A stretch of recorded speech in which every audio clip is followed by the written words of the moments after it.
ইরানের ওপর আঘাত করলে এর পরিণতি কি হয়, এই কদিনে গোটা বিশ্বই তা টের পেয়েছে।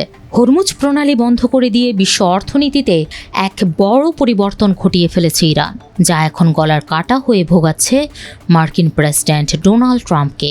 নৌ অবরোধে কাজ না হওয়ায় এখন হরমুজে আটকে পড়া জাহাজগুলোকে পার করতে প্রজেক্ট ফ্রিডম পরিকল্পনা হাতে নিয়েছেন তিনি, যার আওতায় হরমুজে আটকে পড়া জাহাজগুলোকে নিরাপত্তা দিয়ে পার করে দেবে মার্কিন নৌবাহিনী।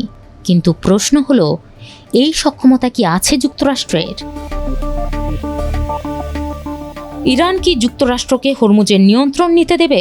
ট্রাম্পের প্রজেক্ট ফ্রিডম উদ্যোগের পর এমন প্রশ্ন যখন দানা বাঁধতে শুরু করেছে, তখন যুক্তরাষ্ট্রের সাবেক জ্যেষ্ঠ নৌ কর্মকর্তা হারলান উলম্যান বলেন, ট্রাম্পের প্রজেক্ট ফ্রিডম হরমুজ সংকট সমাধানের এক গুরুত্বপূর্ণ পদক্ষেপ, তবে এটি সফল হবে তখনই যদি ইরান এতে বাধা না দেয়।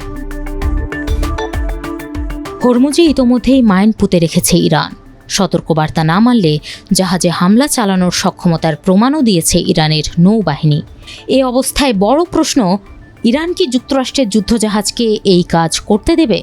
এ ব্যাপারে যুক্তরাষ্ট্রের সামর্থ্য নিয়েও প্রশ্ন তুলেছেন অবসরপ্রাপ্ত মার্কিন মেরিন কোরের বিশেষ অভিযান বিশেষজ্ঞ ও কাউন্টার ইন্টেলিজেন্স কর্মকর্তা জনাথন হ্যাকেট। এই বিশেষজ্ঞের মতে, হরমুজ প্রণালীতে আটকে থাকা শত শত জাহাজকে নিরাপত্তা দিয়ে এগিয়ে নেওয়ার মতো সক্ষমতা যুক্তরাষ্ট্রের নৌবাহিনীর নেই। জনাথন হ্যাকেট বলেন, এই জাহাজগুলোর নিরাপত্তা নিশ্চিত করতে পারে যুক্তরাষ্ট্রের এমন নৌবাহিনীর জাহাজ আছে মাত্র 12টি, অথচ যুদ্ধের আগে প্রতিদিন 100টিরও বেশি জাহাজ হরমুজ প্রণালী দিয়ে চলাচল করত। ফলে হিসাবটা কোনোভাবেই মিলছে না।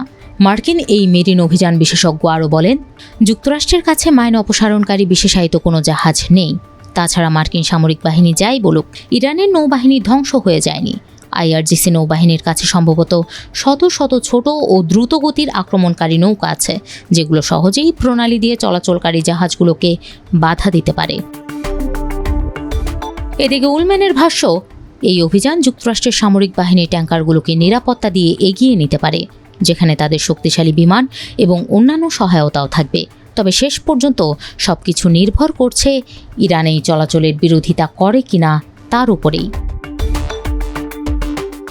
অন্যদিকে জাহাজগুলোর বীমা সংক্রান্ত জটিলতা নিয়েও প্রশ্ন তুলেছেন হ্যাকেট। এ নৌ বিশেষজ্ঞ বলেন, ধরা যাক পথটা সত্যিই নিরাপদ, তবুও প্রশ্ন হলো, বীমা কোম্পানিগুলো কি তাদের জাহাজকে সেখানে যেতে দেবে? তারা কি কোটি কোটি ডলারের সম্পদ আর জাহাজে থাকা মানুষের জীবন ঝুঁকিতে ফেলতে রাজি হবে, যেখানে পুরোপুরি নিরাপত্তার কোনো নিশ্চয়তা নেই?